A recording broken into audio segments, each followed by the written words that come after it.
everyone, and a very warm welcome to another round of discussion on Talking Films Online. Talking Films Online, or TFO in short, is an informal coming together of academics, teachers, students, researchers, filmmakers, and cinephiles interested in cinema. More importantly, interested in talking and writing about cinema. The online group came together quite spontaneously during the pandemic and lockdown in June 2020. Dr. Geeta Vishwanath and I have been coordinating the activities of TFO since its inception with people like Sridhar Modugu, K. Paniraj, Ajanta Sarkar, Tarakeshwar VB, Yagneshri, Rasha, Madhurima, and many others who joined the weekly discussions and enhanced the quality of the discussion. So far, we have organized 202 online events. In fact, this is the 203rd one, which include weekly discussions on a pre-decided film, besides a few month-long film festivals and discussions. For instance, this year in February, we had a Farmers Film Festival. In March, we had a series of discussions on Kumar Shahani's films as a way of paying tribute to him. And all of next month, that is September, we will be discussing Kannada films. Sometimes personnel from the film industry, such as directors, cinematographers, actors, producers, join our weekly discussions. Filmmakers, like it has happened this time, often make their films available exclusively for TFO members to watch by generously sharing links to their films. They've also joined the discussion. We've had directors like Jayant Cherian, Girish Kasarwalli, Adur Gopalkrishnan, Aparna Sen, Anjali Montero and KP Jayashankar, Karan Bali and Amol Palekar. Next month, again in the Kannada film discussions, we'll have a host of filmmakers joining us as well. During June this year, to mark the 4th anniversary of TFO, we had organized the 4th smartphone short film competition for students between 18 and 25 years of age, and we had a grand award ceremony where the winners of the competition were announced.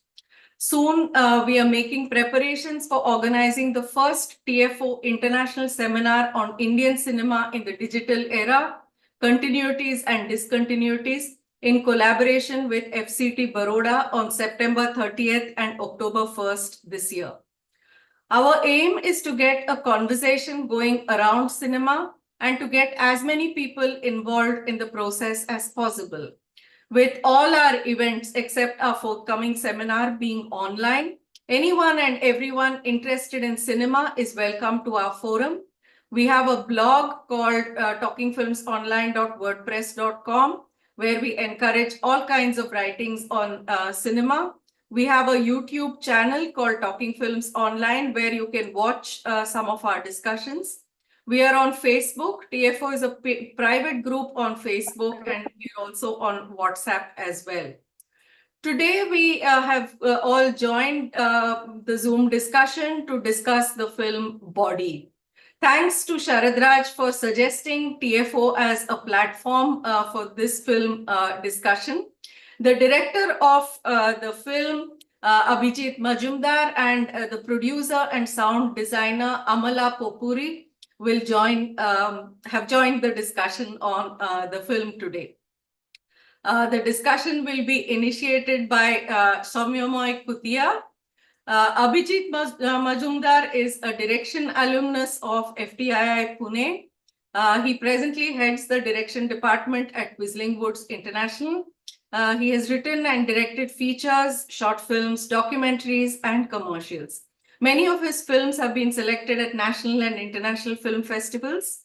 A fellow of Mumbai Sundance Screenlighting Lab. He has also been on the jury for Indian Panorama in the non-feature section. His most recent works include a feature film, Body, and a music album, Niruddesher Sate Kotap Pokatan. I'm not at all pronouncing it right. Sorry about that. Amala Popuri has worked in films, fiction, and non-fiction as sound mixer and designer.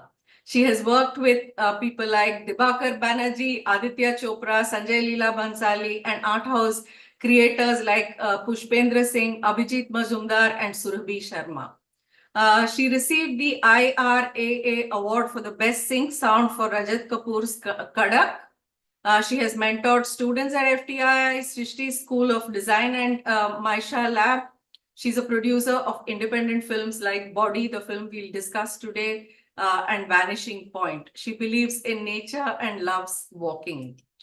Samyamoy Khutia is a UGC SRF scholar in the Department of Humanistic Studies at IIT BHU Varanasi. Thanks to Dr. Kavya Krishna for introducing Samyamoy to TFO. His doctoral research focuses on discourses of queerness and sexuality in the Bengali cultural sphere. His interest areas include gender and sexuality studies, queer theory, trans studies, and film studies. A very warm welcome to all of you for today's discussion. And it's now over to you, Samyamoy. You can take about 20 or 30 minutes to open the discussion. Thank you.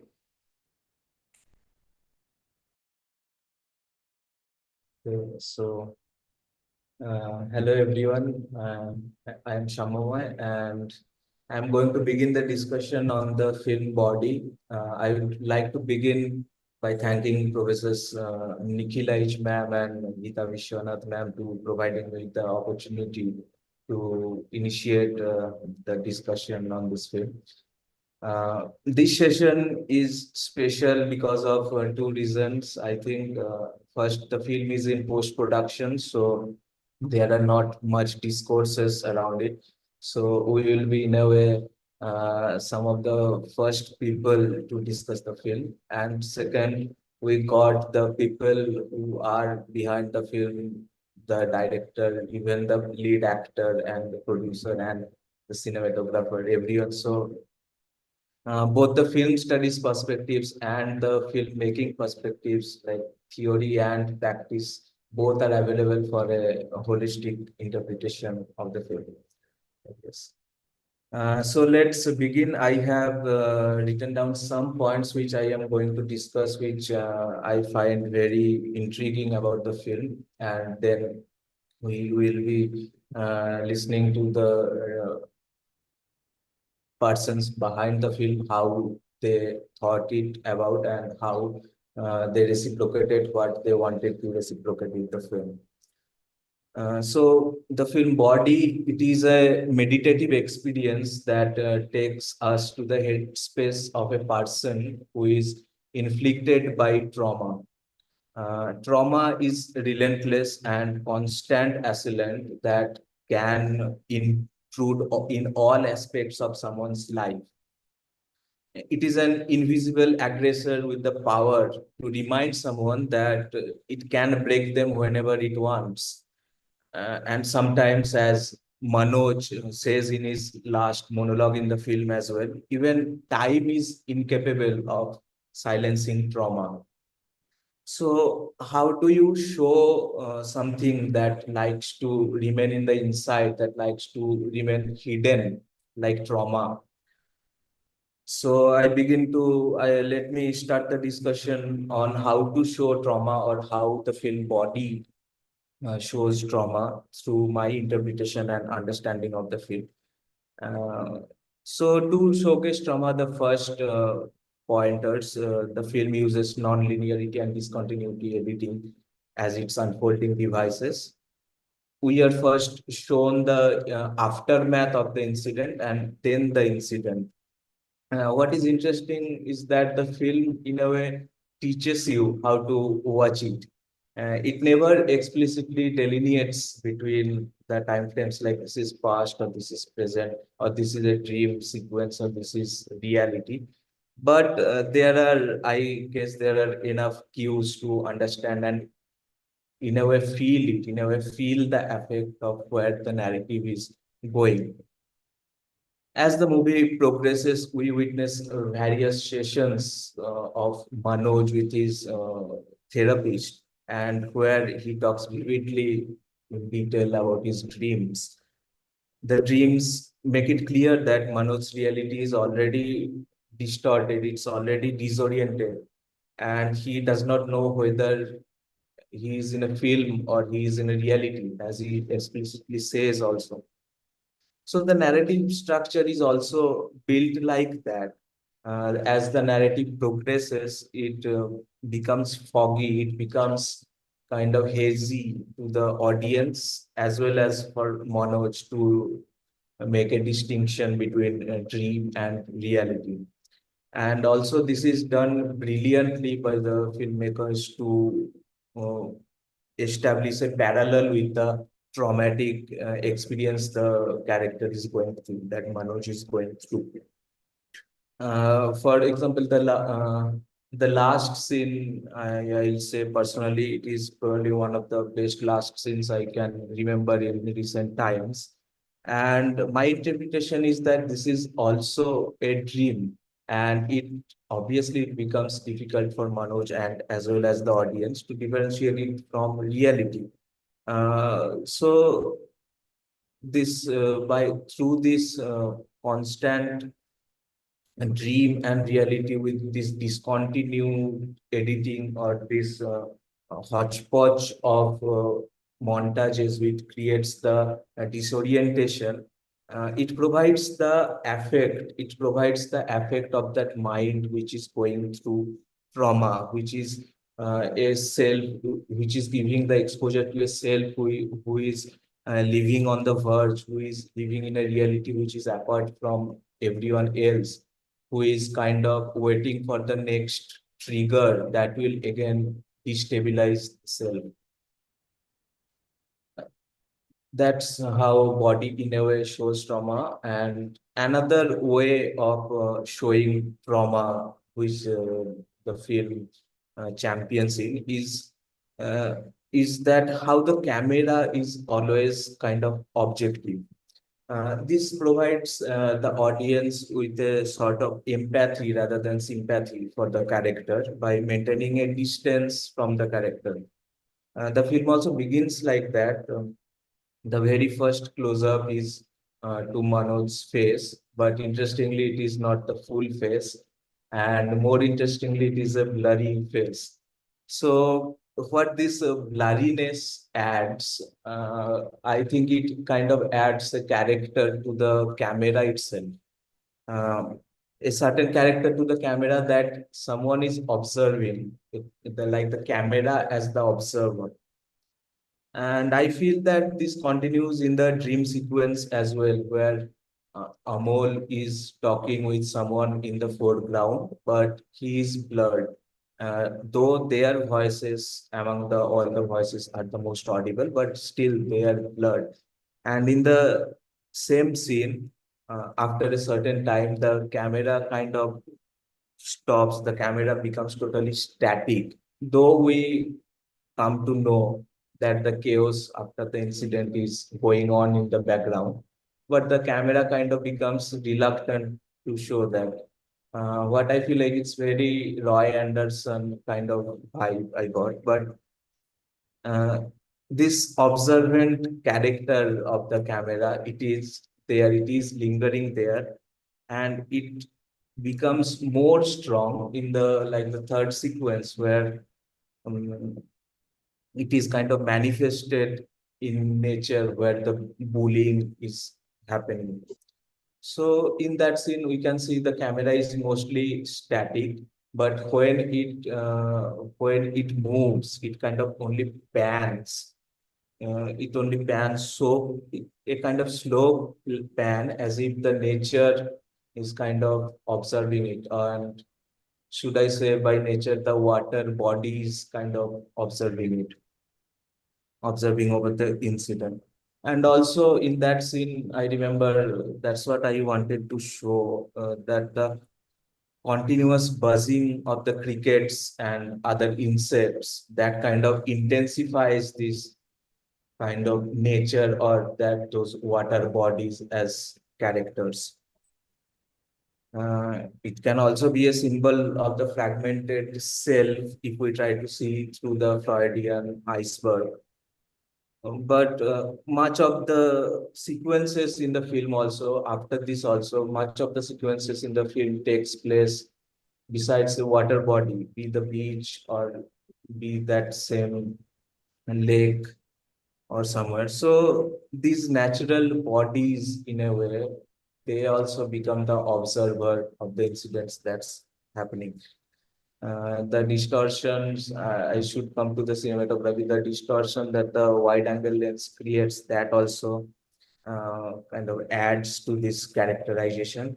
And Vikas Urs says cinematography throughout the film, it's visceral, it's cerebral, it's vivid, but it's also what I said, that it is also kind of objective.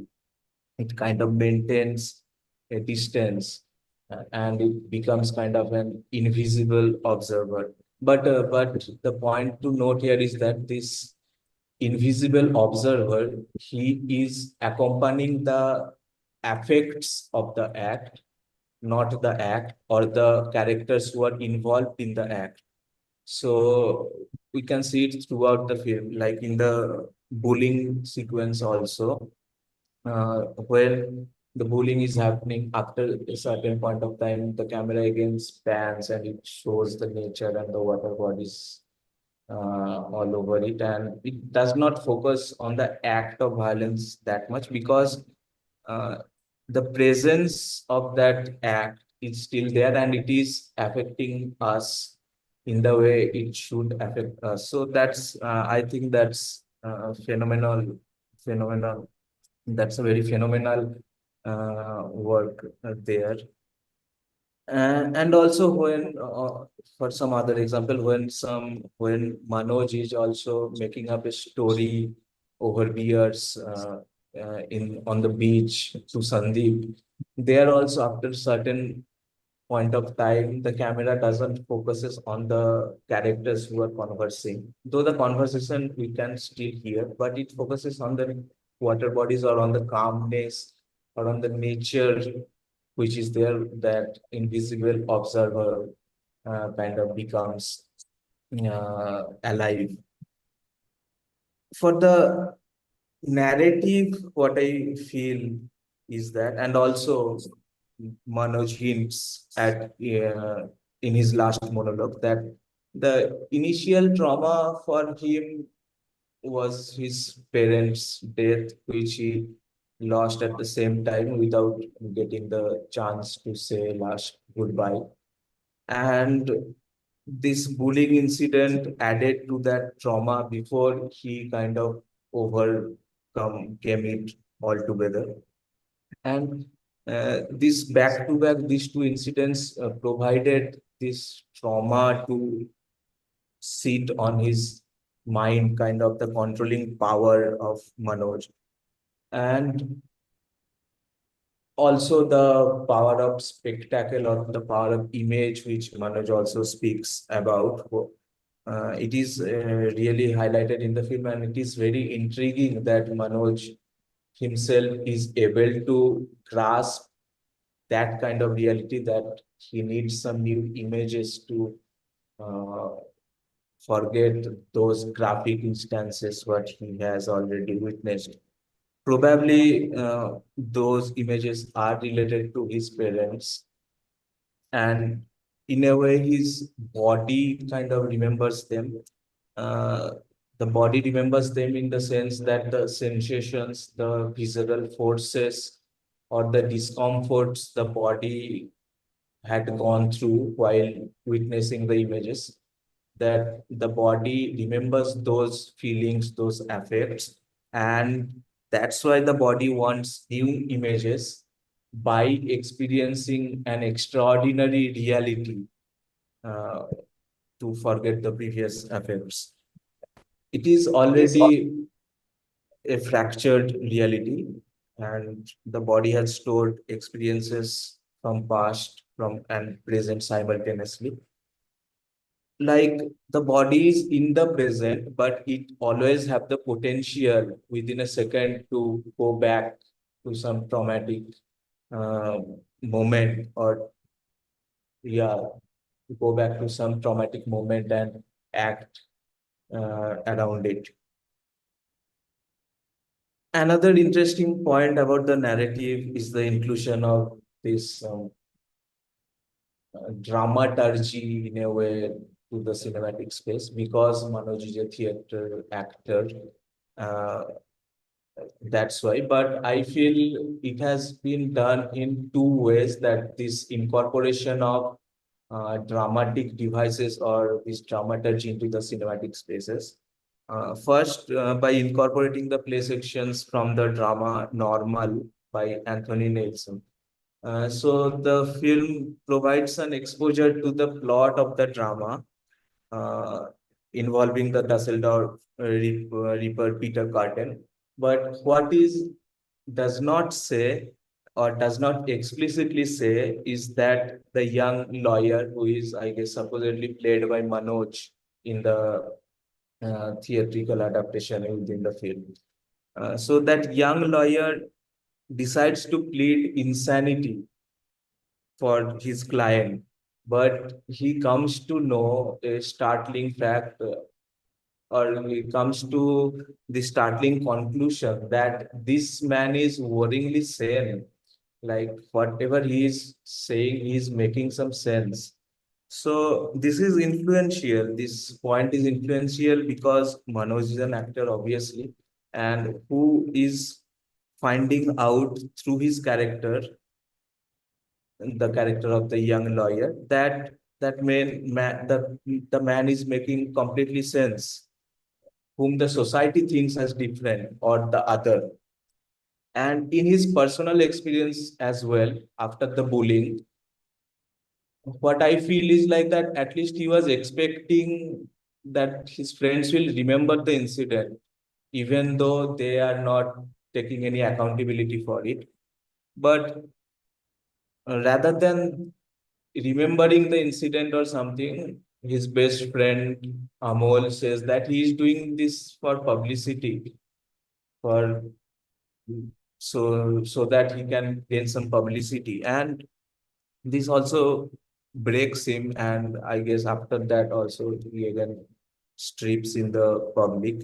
So this system of interpreting something right and wrong, this system is kind of collapsed for Manoj, because through the character, through the young lawyer, he is getting some sense of what can be attuned as right and as wrong. And in his life, through his friends, he is experiencing something else. And over that, he is already experienced the trauma. So this way, the involvement of this specific drama in a way that adds layers to the character as well as the narrative. And secondly, the film also incorporates the off-screen theatrical experiences, the practices, how the actors embody some character, and even the preparation for the production, that's also included. And the obviously the dynamics behind the dynamics between the people behind the production. Everything is which are supposed to be off screen of the theatrical scenario, those became on screen on this cinematic experience. So what it does, it also adds some layers to the cinematic experience, while because ultimately it is a story of it is a psychological journey through an theatrical actor's mind after inflicting after the mind got inflicted by trauma. So this theatricality, or this actor's reality, is added by adding the theatrical devices or the dramaturgical devices. And also, last but not the least, the body aspect of it. Uh, I like to think it in both the ways. One aspect of the body is seen by the water bodies, which I kind of hinted at already. And obviously, the other aspect is the male body and the body politics associated with screening the male body in cinematic space. So, by showing this male naked body in its all realistic, raw imperfections or imperfectness, the film not only subverts the obviously the conventional male gaze things, and but also it de-objectify and desensualize the male body in a way. The naked male body also becomes a site of discomfort and anxiety as we see it gets beaten up by people in public, and therefore the spectacle or this power of the image, I mean, it is also a spectacle that a naked male body in the public sphere. And in one places, the director Abhijit Mazumdar, he also says that this was the inception image also for the film, that a naked male body in the public sphere, how that can be, I mean, expressed in the cinematic space. So not only it kind of creates this kind of discomfort and anxiety among other mostly male public, but also it kind of becomes a violent sight for the public. They kind of feels, I guess, a kind of violence is inflicted upon them uh, by the presence of the naked male body, and thereby it is also capable of inflicting violence against others, which we see in the film. So in this way, like the question I started with, how to show trauma in a cinematic space, because it is so convoluted a subject and it's so nuanced, it's so disoriented. I think these are some aspects the film kind of tries to incorporate to tell a journey, or to tell a mind, or to tell a story that is in a way a psychological journey through the mind of a person who is inflicted by trauma. Uh, I have some other aspects as well, but I guess I mean I have some other questions as well for the filmmakers. But I think if we can start from here, like, what are your um, motivations to showcase a trauma or a traumatic character on the screen? Uh, then I guess it will be good if we can start from there. Thank you very much, Samyamoy, for really opening out so many issues that we felt while watching the film. I think you constructed them, brought them up for discussion wonderfully well, because largely this is a film that at least speaking from my experience of the film. It's a film that, as we are watching, we are so busy reconstructing what we are seeing, on screen. It's not a film that is opening itself out to meaning. So you're constantly trying to evaluate what you're watching on screen. And as you said, you're trying to understand, is this an internally focalized film? Are we seeing what the character is seeing, and are we seeing his reality? Do we get a vantage point from where to look at this character and what is going on? So it's a film which is difficult, but also very engaging, because somehow we are also very, as you said, empathetic, worried for the character. And this is so surprising, given that there is so much distance both visual and also the various ways in which the film refuses to allow any kind of easy identification. And yet, with the character, and yet we feel like so, what is going to happen to this so vulnerable character. So this connotation of the body and a desexualized body, but also a very vulnerable body. A body that by ostensibly doing nothing but placing itself in before people's eyes, seems to pose a threat to public order, a threat to one's own insecurities and anxieties. I thought the film is, my God, I thought, wow, it's, that it's taking us to making us think about all these aspects so wonderfully well. And thank you, Samyamoy, for, with such clarity, bringing out some of these dimly felt thoughts, up for discussion. Maybe Samyamoy, you also had a question for Abhijit. So maybe we can turn to Abhijit, or if Abhijit wants to get a few more responses from the audience, we can also open it out for discussion. How do you feel we should do it, Abhijit? Any which way. I mean, I'm good with either approach. And Yes. Samyamoy, thank you so much for this discussion, because I think now I understand the film a little better, after hearing you. It really opens my mind out to a lot of interesting ideas that I haven't really thought of consciously. There were things that you brought out, I suppose, in a very interesting sort of a way. And thank you for really engaging with the film and talking about it so engagingly. It was really lovely hearing you. Thank you so much. Thank you so much. Okay, anyone who wants to come in at this point with your response to the film? Can I, Nikhila? Yes, Geeta, please go ahead.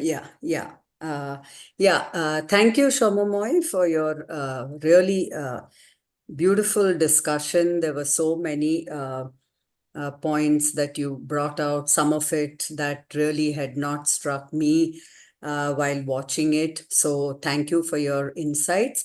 For me, what really stood out in the film was the cinematography. And you have already, kind of spoken quite a bit about it. And I kind of related it to a genre in music, that is the prog rock genre. And I thought, those, just like the extended, instrumental sections of maybe a band like Dream Theater or Porcupine Tree. Or Similar, Fish, maybe. Pardon? Fish. There is a band called Fish. Yes. So, so the way the camera lingers over, an object or a particular scene, just unmoving, and that also kind of took me to the films of Ozu, for instance. And of course, there were, at some points, I felt it was self-indulgent. And sorry about that. Please, you're most welcome. Yeah.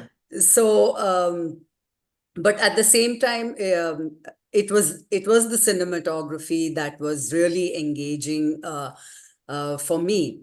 And there was one scene which the way it was composed, I didn't quite understand, where the carpenter is working on those boxes.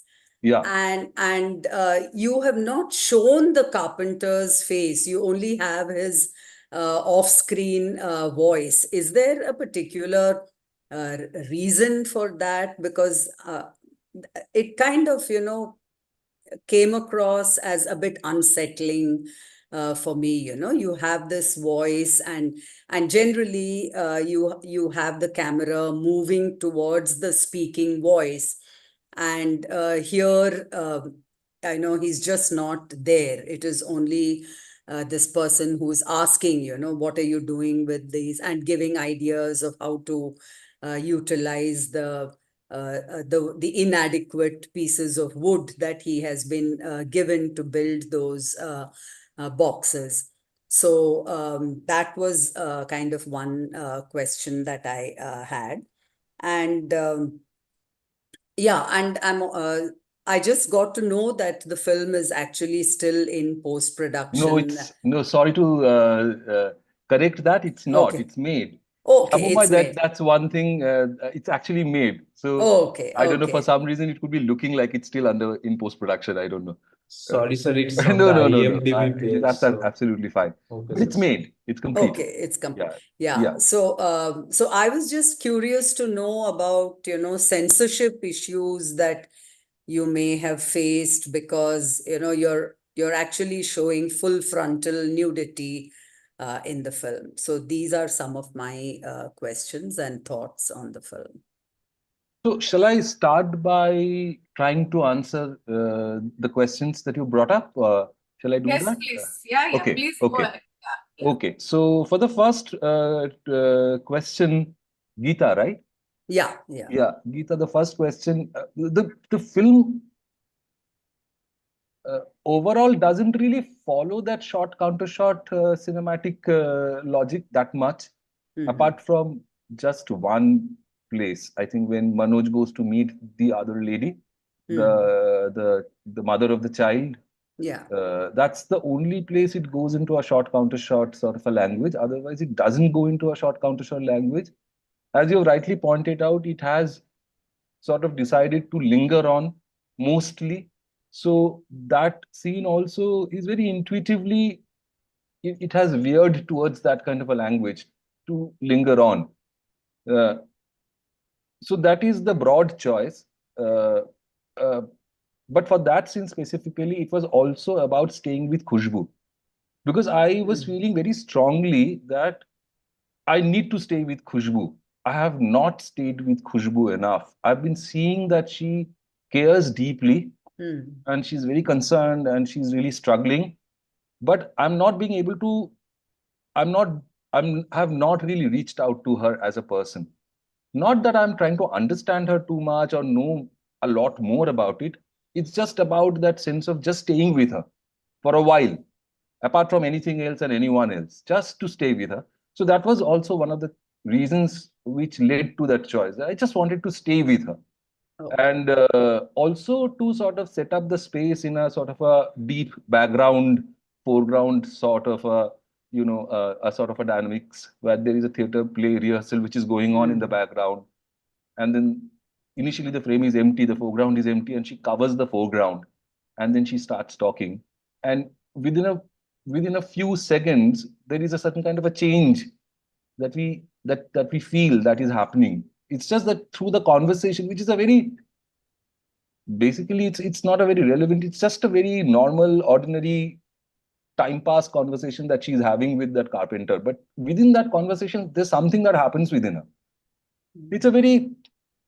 It's not connected to her life or what she's going through at all. But there's some moments like that when we do something which is like really meaningless, but that sort of triggers us in a very interesting way, and we suddenly start becoming emotional, and something comes to us or hits us in a strange way. So I just wanted to see that movement in her. That when she's talking to the carpenter, she seems perfectly all right. She's smiling and she's curious and she's asking questions. And then for a moment, she goes out of the frame herself. She sits down. Yes. And we can imagine that she's with a carpenter, and now she's maybe checking the wood pieces and all that. And the frame becomes empty again, and there is no foreground anymore. And then she comes back within a few seconds, and then she's in the foreground. But now we see that she's not feeling the same way anymore. So there's a little bit of shift. I wanted to capture that and stay with Khushbu and just to just to see that little shift in her, and thought that if I can see that shift in her, there would be a certain kind of an internal communication that will happen about Khushbu without trying to know too much about her. That was the reason I didn't want to cut to the other character. Okay. So Thank you. that was the reason largely. And about the censorship, Geeta, we haven't applied for censorship yet, so we don't Okay. know. So we don't know. There's of course there's a chance that we won't get it, but and we don't even know whether we're going to apply for it or not. So we're Okay. still wondering whether we should do it. Thank you. Thank you, thank you. Anyone else who wants to come in, please unmute yourself so I know that you want to speak.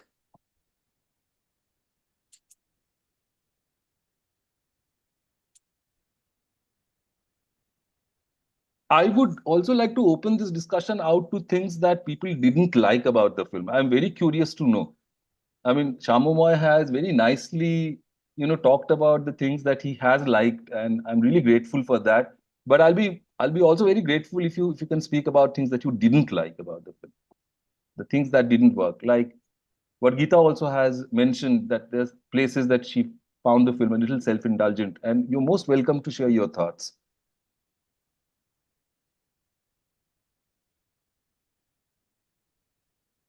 Fabian,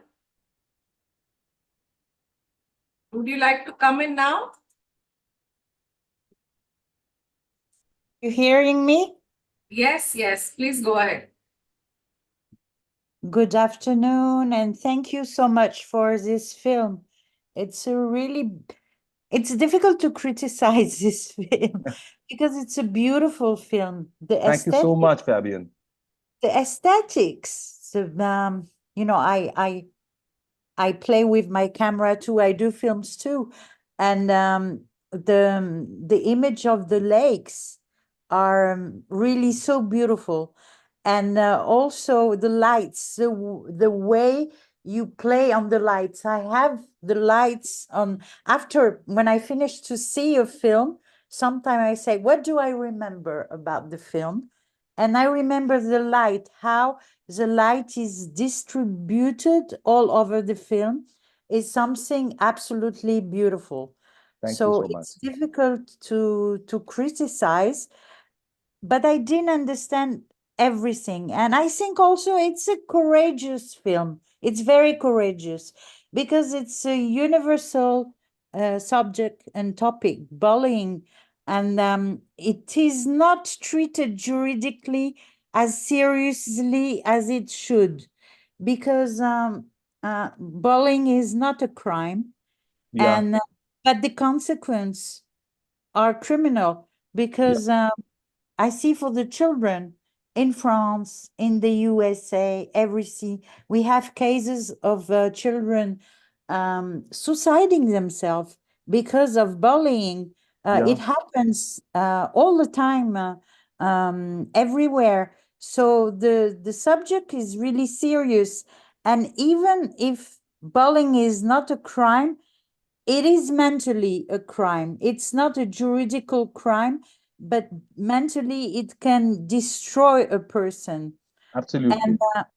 And the body, of course, the body. I was thinking when I saw this film, I said the taking off the clothes. They do that in the USA in summer camps when they want to bully students. Students do that a lot all over the world, and it's always taking out the clothes of someone you want to bully.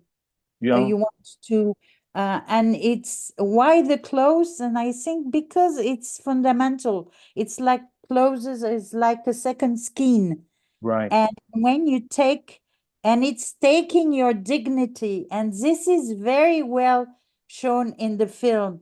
It's not a matter of it's a matter of dignity. This Absolutely. poor guy, his dignity has gone, and this is mental. Of course, he was not hurted so much, he was not raped, but his dignity. So the frontiers are, I think this is a very high quality of the film, because the frontier, because the crime and the bullying is so thin, and it can be a crime, you know, when your dignity is taking off. It's the wound is it's a mental wound. So I think this is a courageous film, and I think it's universal. It should be seen in many countries and shared in many countries, because the aspect, you go deep down in the aspect of the mental wound, and this is never treated, because it's always treated in juridical terms. Right. So yeah, so it's very courageous film, Thank you and so much. thank you so much. Thank you, And Fabian. Thank you, Fabian. Just to add to that, what you said, it's so true for me also, because I think bullying is an evil which sort of, sort of can happen to anyone at any age, at any given point of time. It's not restricted to a certain age group. Even to older people, it can happen. It can happen to younger people, and it can really leave a very deep traumatic impact in the minds of the people who are facing it.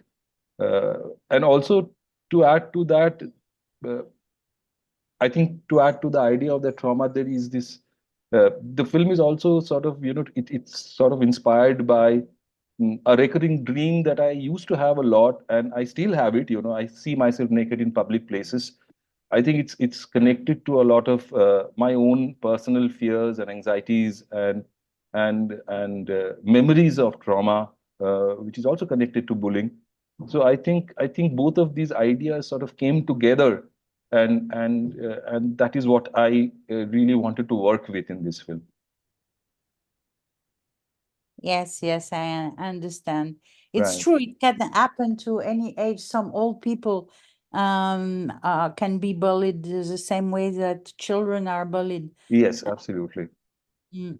And it's universal and ageless. Yes, ageless. Yes. Okay. Anyone else who would like to come in? Amala, would you like to come in now? And also there is Manoj. If anyone wants to speak to him, ask him any question, you can do that also. Manoj has, I Manoj is think, left iPhone. the Zoom call. Manoj is also here, and Vikas and Krishnendu are also here. Vikas is Okay. also here. I Yeah. don't see Vikas. Where is Vikas? You just have to go down on the buttons and Oh, okay. Okay. Anyone else from the team who would like to speak? You're most welcome. Please unmute yourselves. Yes, Amala, you've unmuted. Please go ahead. I would just like to, like Manoj to, say something maybe. And Gita, if you want to Maybe, speak to Vikas, because Vikas is here, so yeah. I don't know whether he was here when you were talking about the cinematography. So Oh, okay. yeah, Vikas, if you can just say hi. I can't see you. Or- He's here, a pink square with a white Oh, V yeah. on it. Yes. I Yeah. can see. Yes, of course. Yes. Okay. I just would like to say that, thank Somamai for this brilliant analysis of the film. And I think the most interesting thing that he talked about, which not many have delved into, is the dramaturgy and the aspect of, how the play impacts the actor, and how that is shown in the film. I find his analysis very apt and to the, on the dot about that. And more things can be brought out by further discussion between Shomamai and Abhijit. Yeah, Shyamamoy, just to add to what you said, what you said was very insightful about the presence of that play in the film. Just the way the image of that naked person in public was one of the starting ideas of the film. The other starting idea of the film was also the play normal, because this play was actually staged about 10 years back. And Manoj played the role of the advocate who was fighting for Peter Courten. So when I saw the play, they performed at Prithvi and many other places. I saw the performance at Prithvi. I was completely blown, first of all, by the play itself, because I haven't seen anything like that. So I thought that it was one of the most courageous, bold, and fantastic plays that I've seen, and the performances, of course. So a lot of the cast, Manoj was there in the play, Khushbu was there in the play. So one of the things that I thought at that point of time, that if I ever make a film, I will also try to work around the idea of the play. So that also had traveled with me, and it was about 10 years back, right, Manoj? Yes. Yeah, I think it So was like 2015. 2015. 2015 was a play, and it took us like around 8-9 years for me to. And so once I started writing the script, I was constantly, having chats with Manoj, and I shared the idea that in some way or the other, I really want to make the play a part of the film. So they only suggested that I write to Anthony Nilsson, and we didn't have money. So he said that don't worry about it. He won't ask for money, just ask for permission, and so that he can use parts of the play. And he was very gracious. He immediately gave us, permission to use. So that's also one of the journeys that we did together, from the play to the film. And it was very intuitively and subconsciously, it became a part of the film. Okay, Madhurima or Sanjay, would you like to come in now?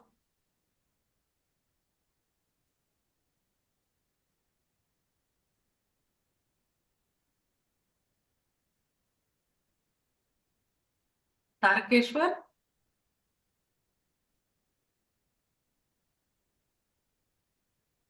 Yeah, please go ahead. If nobody else is there, it was quite interesting to look at the film in terms of where we are positioned. Generally, we tend to see through the perspective of a character uh, in the visuals generally, and that we take the place of the camera. And the camera moves on, so our perspective also moves on. Here, the camera was most of the times was stationed, and we were looking at it from a detached perspective in that sense. Only in few times the camera pans. Otherwise, the camera was more or less stationary. So in that sense, it was allowing us to piece these scenes together and then make sense of it. So instead of feeding us what the narrative is and what the conclusion is, there were a series of things. And this blank out also in between the scenes was quite interesting. And sometimes it happens within the scene too. Suddenly blank out and then you pause and again you get back to it. So all these things were a kind of alienation technique that the Brest would have used. So in that sense, also it was a kind of experiment in terms of the narrative, where because the camera is there, we can push it around because there is editing opportunity. We try to feed the narrative with the viewer rather than allowing the viewers to construct a narrative by piecing the scenes together. So in that sense, I thought this film is quite an experiment. And another point that I noted was this constant slippage between the dream and then there is a film within the dream, or we don't know whether there is a film within the dream or there is a dream within the film. And then this play also in that sense, and then the quote unquote the play outside the play by the actors. So they constantly kind of they were interacting. So in that sense, it also reminded me of this Kannada film Lucia to that extent, whether the reality is in the dream or the dream is in the reality kind of thing. So I think these are the issues that I noticed. Though 2 hours 20 minutes is quite a long time, because the camera was not moving. The pace was very slow, as you said, lingering on it. We thought it would be difficult to watch, but it held on to we could held on to our curiosity, and we could watch it in one go in that sense. So that kind of not exactly who done it, but what is it? What is it that kept on us to glue to the screen in that sense? So thank you for the film, and thank you very much. Okay. You have to unmute yourself. You have to unmute your. Thank you, Mr. Tarakweshwar, about your for your analysis. Actually, it's very spot on. The first thing that you said about, sort of connecting the narratives by, the audience while watching, instead of sort of getting everything served. It's a little bit of a work that the audience also is having to do in terms of piecing the narratives together, which is absolutely, it's a very spot on observation about the film, because we were also trying to do that when we were writing the script and when we were designing the film. And the other thing that you pointed out, which is very interesting, is that the presence of multiple narratives, which is true, that there is a play within the film, and then Manoj is also cooking up a story and telling Sandeep, and then there is some kind of a story which is happening around Manoj and his friends. So you're right about. Thank you for these observations. Nikhila, can I just come in once again? Please go ahead. Yes, yes. Yeah, yeah. My question was about, some of the nude scenes are also shot in public places. So I was just wondering, how you managed to do that. And we are talking about, nakedness as a metaphor for loss of dignity and the humiliation, and also the trauma that the protagonist suffers. But what about the actual, shedding of clothes for the camera? Absolutely. So Absolutely. yeah. So Manoj, if you can talk about it, that would yeah, be great. so that it would, if he doesn't mind coming in on that, it would be I mean, he nice. would be the best person to talk about it. Yeah. Thank you. Hello, everyone. So, Hi. thank you for this discussion. I've been listening. A lot of great things being spoken about the film, and I haven't watched the film in a while, so it was all coming back, especially the memories of the shooting process and everything. This sounded more like pre-film discussions with Abhijit Da about. There was a time when COVID struck, and me and him, we were just rehearsing via Zoom. So Abhijit Da, you're on mute.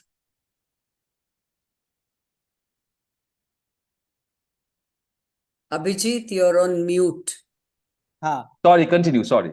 So I was just saying this sort of came back to me as those times where we used to rehearse on Zoom, where he would take Sandeep's lines, especially the climax, the portion where we go to the jungle and the whole long monologue. All that we had rehearsed on Zoom a lot of times. So anyway, coming back to your question about the character, the actor doing it in public place while we are speaking for the character. See, for an actor, for me, it was all about going into the headspace of the character as to empathizing with the script, as to when we do any character, it's not, how do I put it? When we perform, it's hardly about me at that moment. When I'm performing, it's not about me. It's about the script that I'm working on. It's about the part that I'm working on, and the backstory that the character is going through. So while doing it, it was not about me, and I personally feel we all of us take ourselves too seriously. So that act of doing it there, it came from a place of, first of all, trust in the team, in all of us, that okay, come what may, they are there, everybody's there, we are well rehearsed, and we have a backup, and nothing is going to go wrong. So first level was that, me convincing myself that I'm in a safe space. That was the first level. And the second level was, while doing it, this never came to me because this was not a question. It was a matter of why I am doing it. Why is the character doing it? So that whole, which our film also very beautifully speaks about, the actor and the character and their relationship between each other. Like, when do I become a character, and when am I'm behaving as an actor? So I believe you're talking about the auto rickshaw sequence where I strip. So in that particular scene, the rehearsals were so solid. We had done it so many times. Although in all the rehearsals I had to strip, but coming back to the point of confidence in the team, the trust, and surprisingly, I was not going into that headspace of that it's a big thing that I'm doing, like stripping. If we talk about taking clothes, I was only thinking about why is Manoj, the character, doing it, and my thoughts were there, and it was a consequence of those thoughts that I start stripping. So when that happens, your head is not working on the idea of shame or the idea of why Manoj, the actor, is doing it in a public place, because at that particular moment I've totally convinced myself that I am here as the character with a team where I'm feeling safe, and the character is doing it because the character has so and so logic to it. So once all of that come in place, then I don't think there is a question of, it's for me, from the very beginning, for me, stripping was not a concern. My concern was getting this truth of the scenes correct, getting why I'm doing it correct. Because if it is in the writing, if the character has gone through so much that the only resort that the character has is to strip in public places, then I cannot question that. I need to be convinced by that choice. So from the very beginning, I was convinced by the writing of it that, okay, if the character is doing it, there is a certain logic to it. I need to understand the logic, and I need to find a logic for myself as an actor to be convinced with the script. So my main struggle was between Manoj the actor and Manoj the character to get the logic in place. The doing it was not so difficult. Frankly, it was very liberating as well. And having the same name, was that difficult or easy to separate the character and yourself? It wasn't any different. It could have been Amit, it could have been Raghav, it could have been, but it was Abhijit Das choice, that he wanted same names. So all of us went with the same names. But as an actor, I've been working with various names, and while performing those characters, I respond to those names truthfully. That is my job. So that didn't make much of a difference. Or maybe I can't point it out right now. Maybe it was at a very subconscious level that all of us are calling each other by our names. and we are also batchmates. We are batchmates from FTI. So Khushbu, my wife, is also my batchmate who directed the play that Abhijit Da is talking about, Normal. She also acted in it. There's Amol. Amol is again my batchmate. There's Jatin, who's my batchmate. And then there's Kritika, who's our junior, but Kritika is again Kritika. So maybe at a very subconscious level it worked, but I can't point it out. For me, it wasn't any different. Sandeep is also a Thank you. batchmate. So Sandeep is also there. Sorry. Yeah, And Sandeep. Vikas is Okay. also a batchmate. So it was almost like a batch reunion Wow. film. Yeah. I just want to add one point to what Manoj had said, which is very interesting. And to sort of go back to what Samyamoy had also pointed out,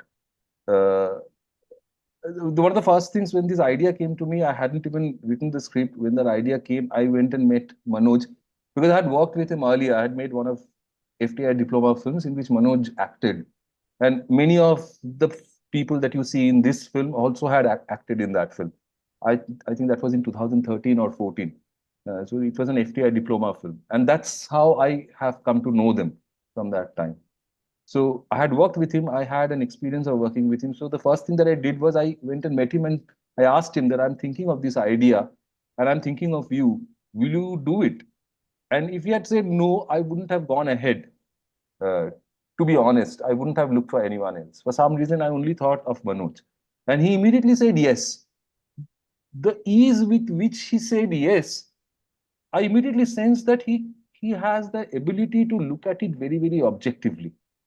As an actor, he has the ability of looking at it very, very objectively. He has taken himself to that place already.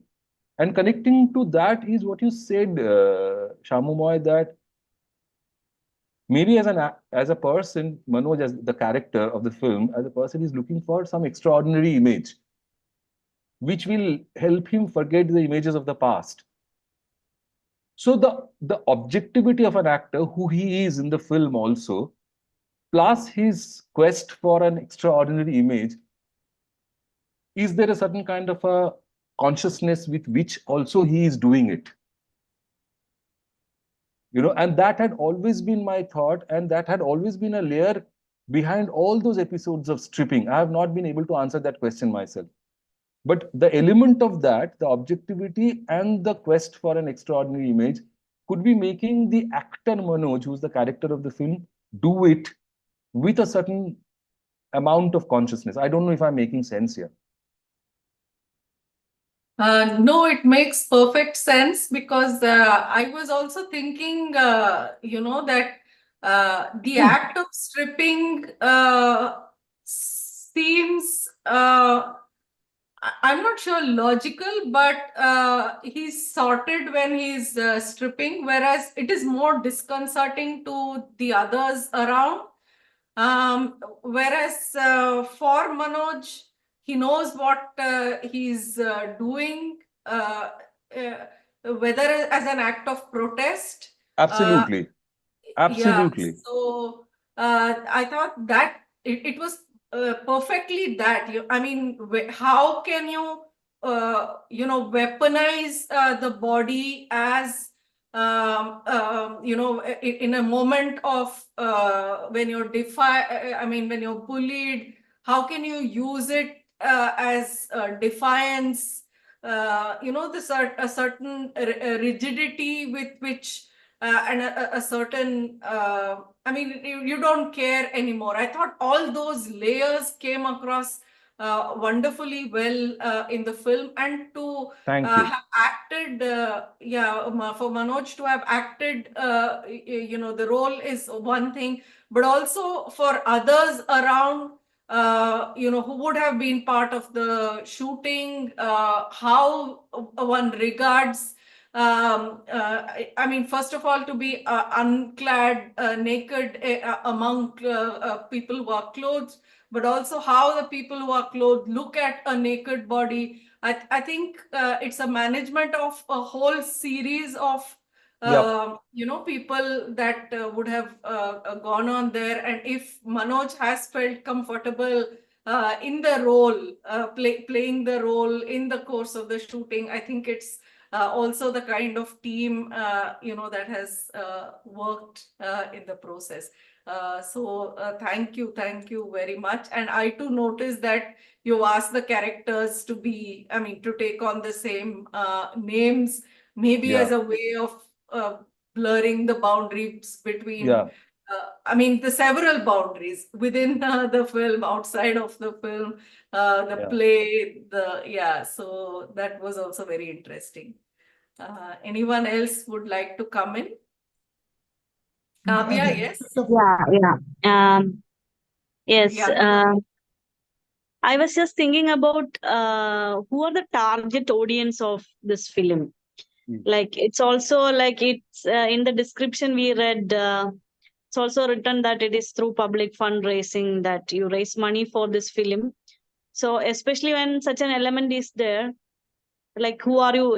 And the censorship issue will anyway come up later. So who are your target audience? That is one question I was thinking.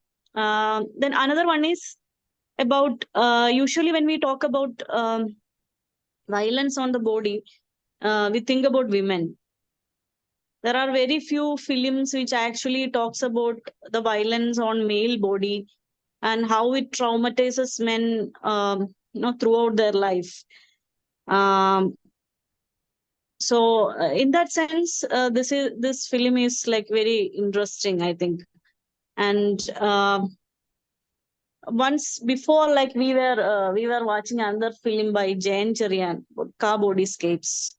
So in that, actually, we were discussing about how the male body is actually, shown in the film, like very aesthetically. So that aesthetic way of portraying the male body was part of its politics, because it was about gay sexuality and its censoring and all that. But here also on screen there is a male body which is also shown naked throughout the film. Actually, I think there are not many films, at least in the Indian context, where you see male body naked for this much screen time in the film. So rather than I don't know, like how it will be read, I'm not sure. Like I was just thinking aloud. Maybe because I teach masculinity studies for some time now, so I was also thinking about so body and sexuality and male body on screen, particularly naked male body on screen, facing trauma, violence, etc., and the very act of audience viewing this. So in that perspective of also, like I think who is a targeted audience matters, I think. You're Then absolutely I right. think Sorry, Kavya. So one more thing.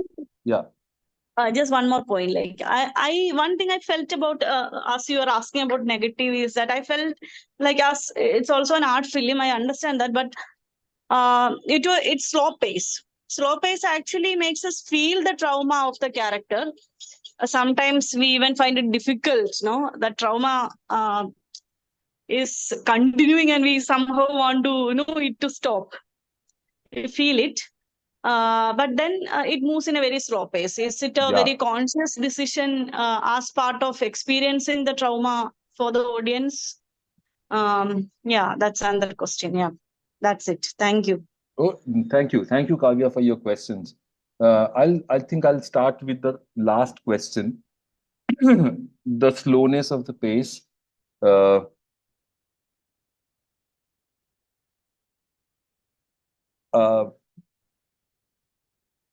I think it also comes from a certain kind of fascination that I have as a perpetual film student. My fascination for slow cinema and long takes. And I wanted to perhaps, try out in my own way how I can, work with the ideas of long takes and how I can sort of stage long takes. And that sort of led to the slowness of the film. To start with. And then I think also one of the other factors, and Vikas, if you want, you can also add to it. Also, the other factor I think is that there is a certain kind of experience of perhaps time which was required uh, in many places throughout the film for us to, as you have rightly pointed out, to sort of enter his headspace um, a little bit more. Not to move away too quickly, or to just keep lingering on and to stay and be with him and to observe him and to stay with his time. I think these are all intuitive, subconscious decisions, and the love for long take and that kind of cinema sort of led to such choices. To be honest, I don't think I have a more clear answer right now, but the factor of time and the factor of being with the character and playing with long takes, I suppose these are the answers right now. To come back to your first question, we still don't know who are the real audience of the film. I think people like you who would be interested to watch a film like this, they are the audience. Of course, we are looking for some kind of, reaching out to a larger audience, festival, I don't know if it will get censored or not, if it gets censor certificate or not. If it doesn't, then I think festivals are the only way of reaching out to people. And yeah, so we're not very clear, but we would sort of want to reach out to more people. And like-minded people who would want to watch a film like this and engage with a film like this. And there are not too many people. We already know that, but we are happy with whoever wants to engage. And you had a second question also. Can you just repeat that one? The second question I've forgotten. Yeah, about the male body on screen. Yeah, the reason behind it was that I told everyone at the start of the discussion that it's also connected to one of my recurring dreams, which I used to see a lot more earlier, not so much now, but sometimes now also I see that. Particularly, I think when I feel a little vulnerable, I have this recurring dream of seeing myself naked in public places. I've seen that many times. So it has become a part of my experience. So because it's an experience and it's so experiential, I thought of sort of working with that. Because I'm a male myself, it was easier for me to associate those experiences and those feelings with a male character. I felt that if the character is a female character, I won't be able to be truthful because I don't know the experiences bodily. Perhaps I know those experiences more bodily as a male, so I made the choice of going with a male body. Perhaps also the idea of as you teach masculinity, Kavya, you'll be able to tell this better.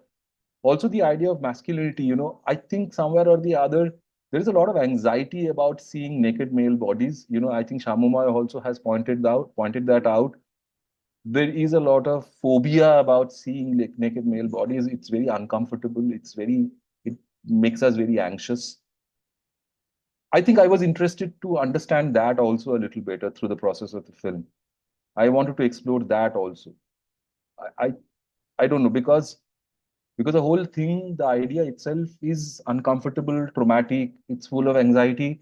And if the image has that potential, that sort of lends to the film, that sort of lends to the experience of the film. Yeah, that's all that I can say right now, to my understanding. Okay. Someone else wanted to come in. Did I miss out anyone? Sanjay, did you want to come in? Yes. Please go ahead. I was thinking about this play of Anthony Nilsson, Normal, and trying to relate it with the film, that what is normal and what is not normal, because there in the play of Nilsson, the lawyer is trying to prove that his client, the serial killer, Putin, is mad. He's not in his senses. That's why he can try to save him, because he can prove that this person is mad. So whatever he's doing is not as dictated by his conscious reason, but it is so he can be excused by the judge. So whatever probably the mitigation of the punishment, or which can lead to. And the serial killer there in the play is trying to prove that it is normal, quote unquote normal, in the sense that, and he's also, throughout the play we see that he's not mad actually. Yes. And ultimately Yes. he tries to convince the lawyer to to sleep with his wife and also to kill his wife. Yes. Yes. So finally it is proved that this lawyer does what the lawyer does in so-called normal circumstances, whereas for the same thing, this Khutia is supposed to be mad when he does it. Absolutely. So and then finally, by the end of the play, then the sentence comes that killing or something is normal. So it is. Yes. It is. You don't have to be mad. Yes. In the sense, I like this idea that you are not trying to prove that Manoj's character, that he's mad, but that how, and ultimately it leads to that.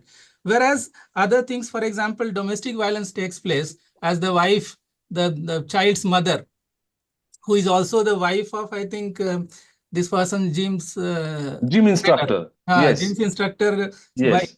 So there in that conversation at the lake, he says about the Manoj says about his feeling for a second that he wanted to kill him when he saw him lying on the grass. So then, and after that, he also reveals that that he has been beating his wife, and you should not do that. Okay.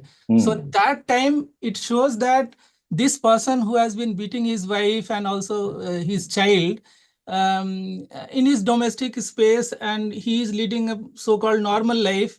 Nobody considers him as a criminal or something abnormal or mad person. Whereas this person, when he is stripping himself in the public, people are so hasty to judge him and even hit him on the pavement, without knowing about his circumstances, what this person is going through. And so what is normal and what is not normal is problematized. Then the bullying scene, we have already talked about. Fabian was talking about that, the bullying scene, that where, it is, they consider it as normal. Okay, it is fine. You strip him, absolutely. And then you finally, you leave him also alone and nobody cares. And finally he goes to the river. I was also thinking about all, besides all these things, that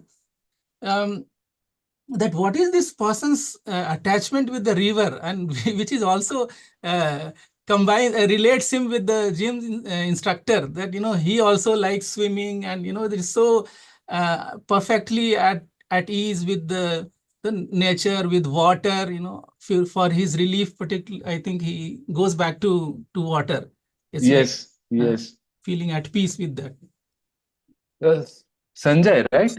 Yes, Sanjay. Yeah, Sanjay, you are absolutely right. About that, that little study that you shared with us about what is normal, what is abnormal. Because I think, one of the things that the film probably, naturally leads to is these codes that we have, and we have made these codes and we go by these codes. So somewhere or the other, probably the film sort of gets into that zone also, about questioning those codes.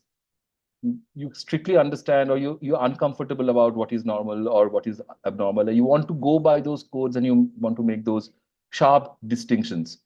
So yes, what you're saying is absolutely right, that when you see that Manoj is more probably abnormal, but actually he's the one who's acting more normal compared to Sandeep, who appears more normal and has a better social life perhaps outside of his home. Yes. And the waters in the lake. Yeah, the water thing. The water thing. I don't know. Nature and water. I suppose it. Uh, um, it's like sort of how do I put it? I don't have a. I think, there is a certain, I suppose, effort to understand that there are two kinds of nature here. We are talking about human nature also, and then there is nature also, and we juxtapose these two things side by side. I think one of the things that happened, Shamumai also sort of pointed that out in the first bullying scene, that we see human nature unfolding in a certain way, and then we pan the camera and we see that the nature also is, they're surrounded by the real nature also. There's a moment of indifference also in that nature, as we see that there is certain kind of a detachment and the nature is really not bothered, but it's there silently observing. I think nature as a silent observer of the unfolding is where I think we wanted to come to. We thought that this is interesting because nature anyways observes everything that is unfolding. And then I think we just wanted to foreground that through the lake and the forest and those scenes, all the critical scenes and the critical things unfolding with nature being just a silent observer, because you cannot escape that. It will be a part of the unfolding, I think. Vikas, you want to add something to that? Because I'm not being able to come up with any better, Yeah, we answer. would like Vikas to come in. Or Amala, if you want to talk about it. Yeah, hello everyone. Thank you so much for organizing this session. Yeah, I guess there are a lot of elements within the film which are in a way extrapolating the inner space of the character.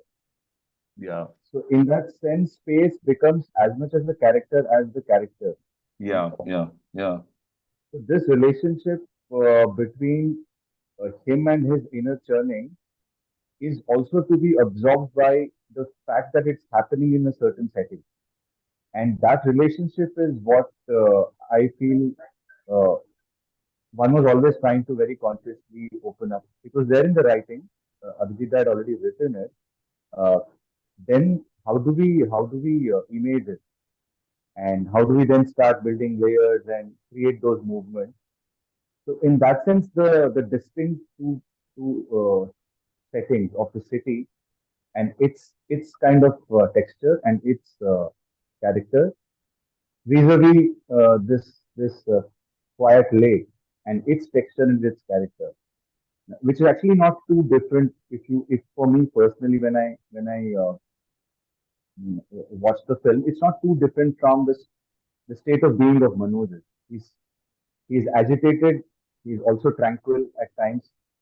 So there's this very constant kind of an umbilical cord between, I mean, the human being and the setting in which he or she is living. So I think for that relationship to work well, this kind of a connection had to be built, and thankfully we were able to get those kind of spaces that we were hunting for, and that actually helps us enhance the experience of his inner turmoil.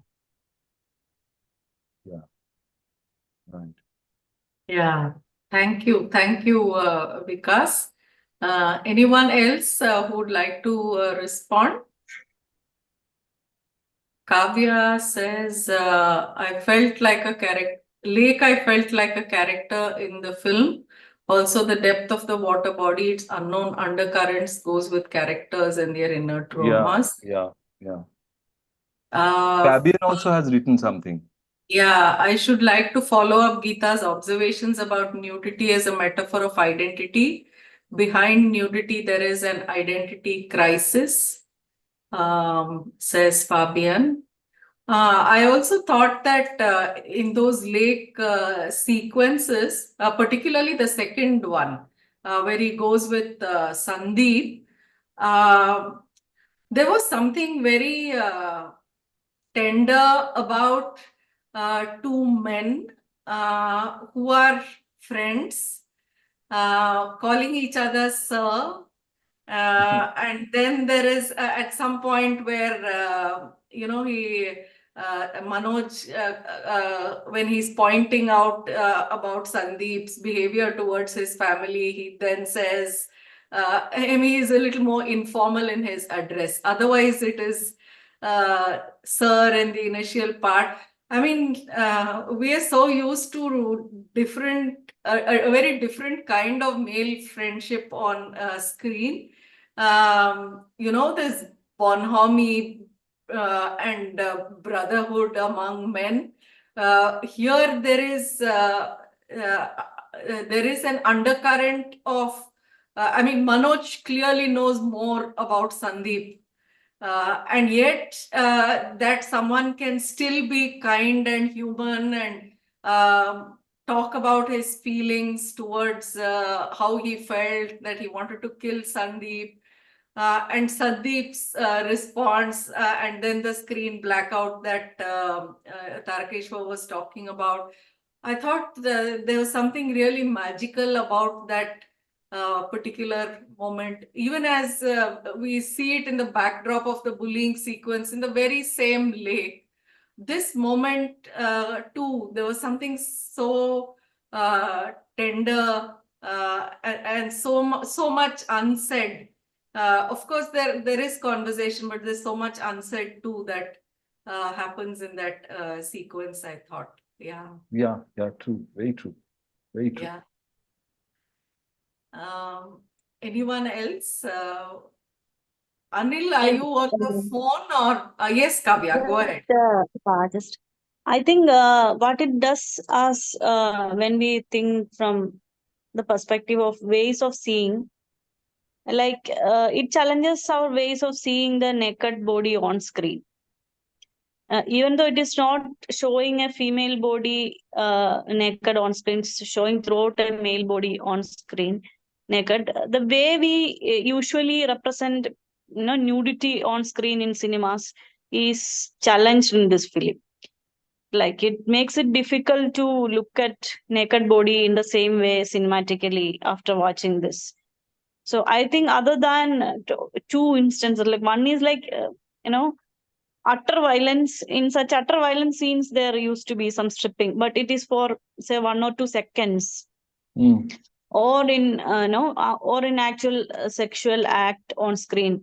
These are the two places where you see, or else say for erotic purposes, female body or its parts are shown in naked. But here is a male body which is in trauma and from long shot.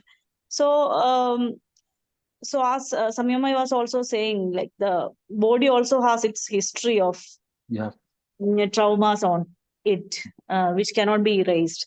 So this actually changes the way we look at, represent body itself on screen. I think that's one thing it cinematically contributes. If we go by the title of the film itself, the body, the way you look at the body cinematically changes after seeing this. Yeah, you're so right, Kavya, because I also just wanted to add to that, and everyone from the team would also sort of, agree. I think we were very, very concerned about how this will sort of, come across to the audience, this nakedness that we are delving into, how much it will look like we are trying to sensationalize this aspect. And we were very, very concerned and very scared also to a large degree. What if that happens? But I don't know whether we have been able to avoid that or not. Largely, it feels from all the feedback and earlier also that somehow maybe that hadn't happened. But we were very conscious and very concerned about it.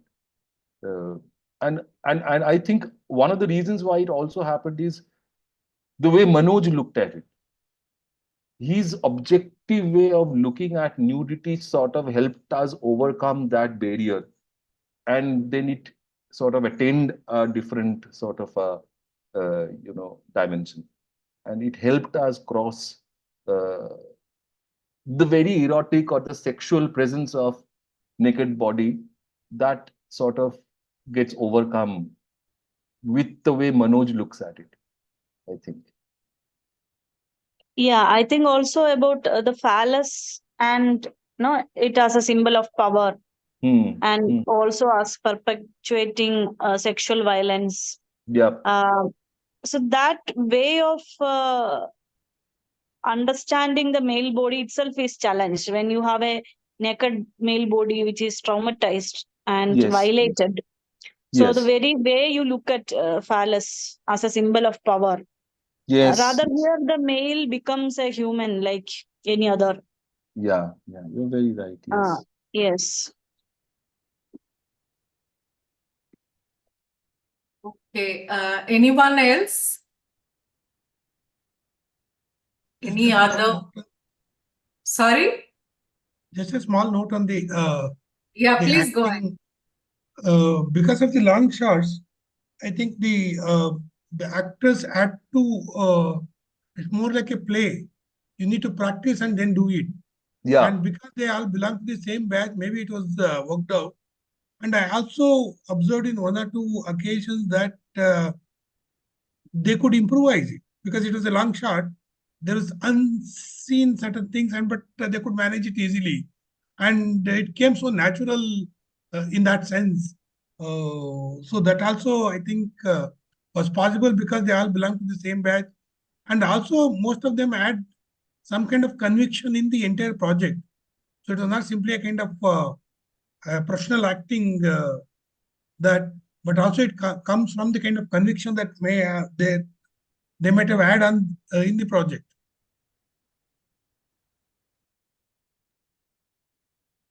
Okay. Yeah, absolutely. Totally. I mean, it was. Is he gone mute? Yeah, go ahead. Oh, yeah. I just wanted to say that you are absolutely right. You know, them being from the same batch, that absolutely shows on screen the relationships. It's not. It wouldn't have been possible, perhaps, to get that sense of relationship if they were unknown to each other. I think they knowing each other and belonging to the same batch and knowing each other so well and being friends. And the way then they take the scenes, improvise with each other. In the bullying scene, for example, a lot of such very critical things that they had worked out amongst themselves, that only happened because they had a very, very strong relationship. So you're absolutely right about that, sir. I also want to add there, Abhijit, to what you're saying, that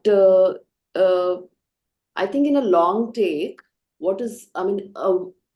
any false moment would also be captured on camera, right? Yes. I would give a lot of what we are saying to the sheer brilliance and performance of the actors. Absolutely. Absolutely. I mean, added to that was the camaraderie between them and the conviction in the script and everything else, and the camera and the person behind the camera, everything, the crew. So, yeah, that's what I wanted to say. Yeah. Yeah, the craft, of course, matters so much here because in a long take, you cannot hide. There is no place to hide behind a cut. So you are exposed. So, yes. So that then that starts mattering.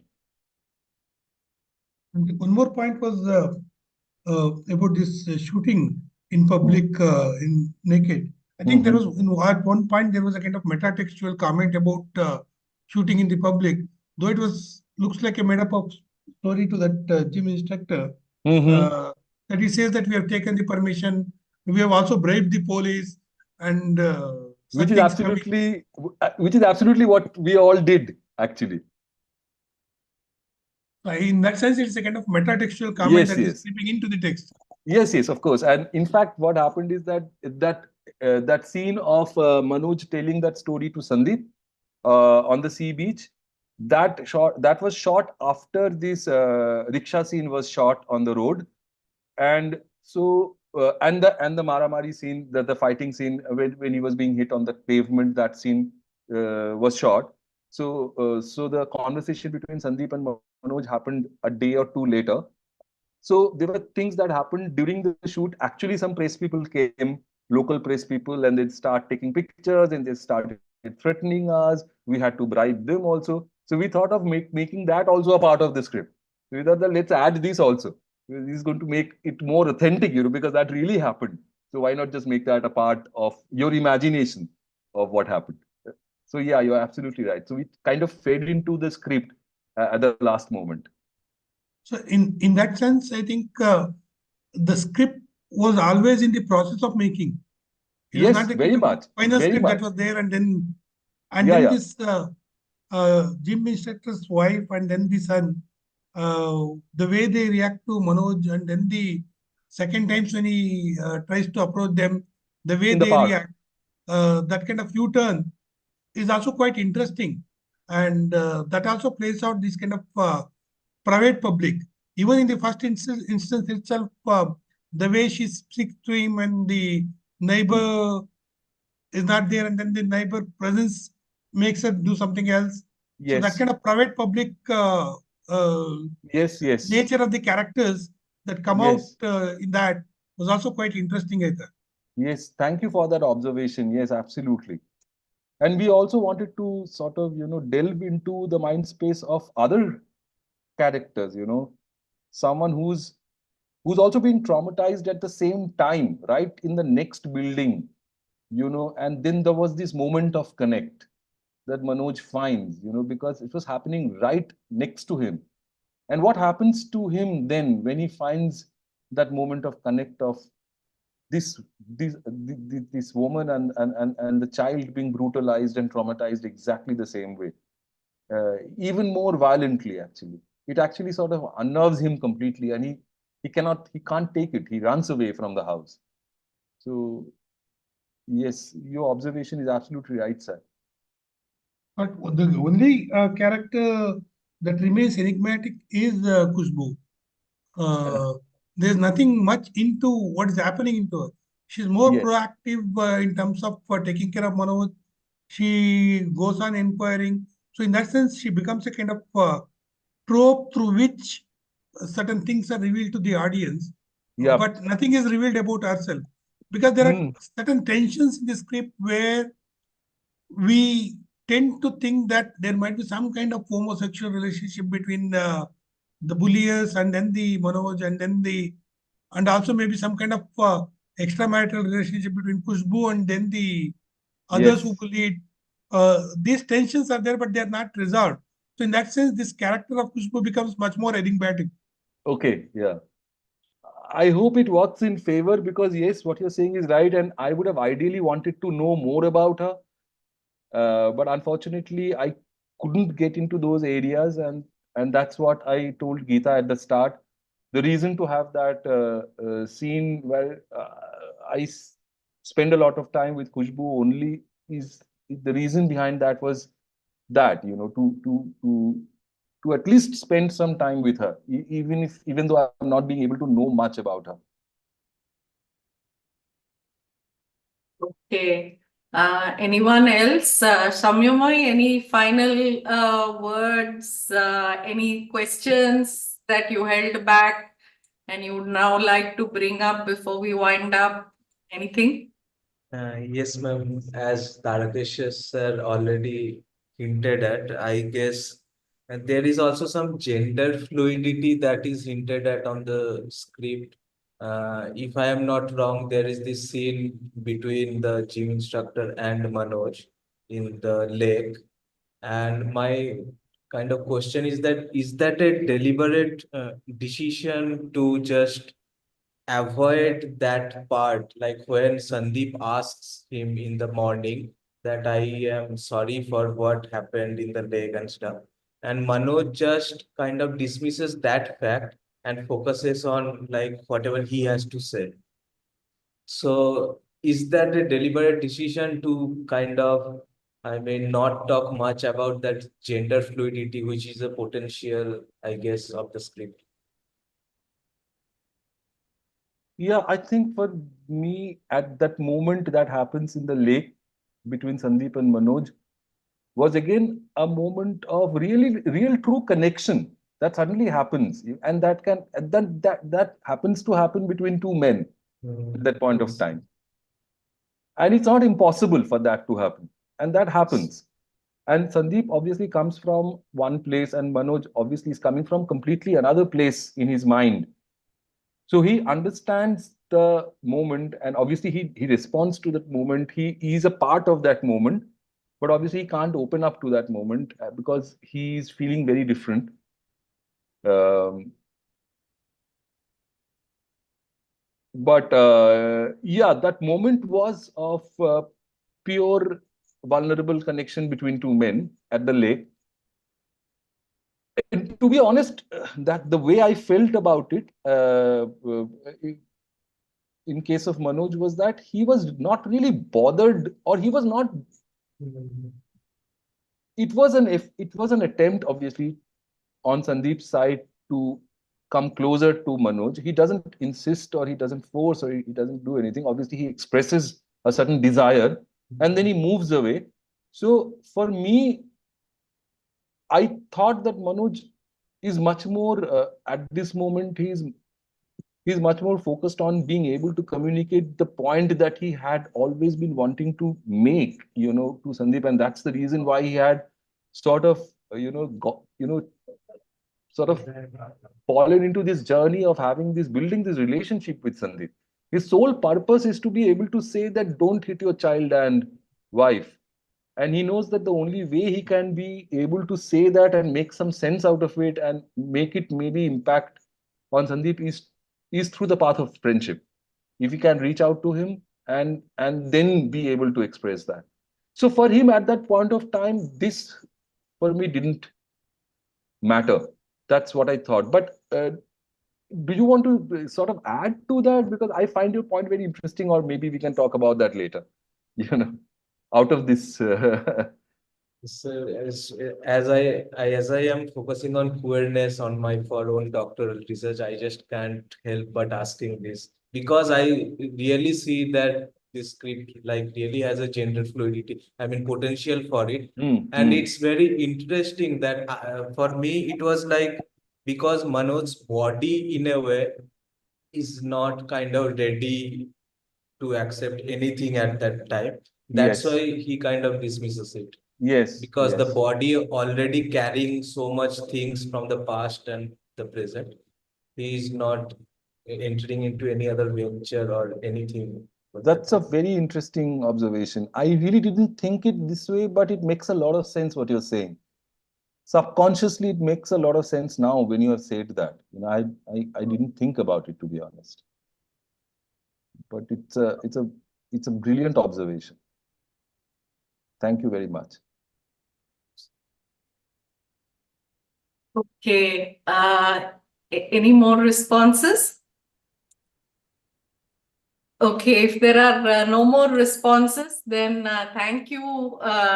Thank you, first of all, Samyamoy. That was really wonderful, wonderful. Your presentation, it opened up so many dimensions, not only to us who had watched the film once, but I suppose even to the makers who are Absolutely. here. Thanks, Abhijit, Amala, Vikas, Manoj, everyone from the team for thinking of this discussion as important enough to, not only attend, but also sit through it till late in the night. Thanks to you. Thanks to all of you to sit so. Thanks very much for actually taking this opportunity to watch the film and really talk about it. And it was great to have an audience like you, and who could engage not only with the film but with us in talking about your experiences with the film. Yeah, thanks to all of you individually for taking the time out and to have the patience to watch the film and then to have the patience to listen to us. Thank you so much. Yeah. So thank you, and we'll meet next Saturday again with another film discussion. I think next week we are discussing the Kannada film Blink. Srinidhi Bengaluru, the filmmaker, will be joining us for the discussion. I invite you all to join the discussion on Saturday.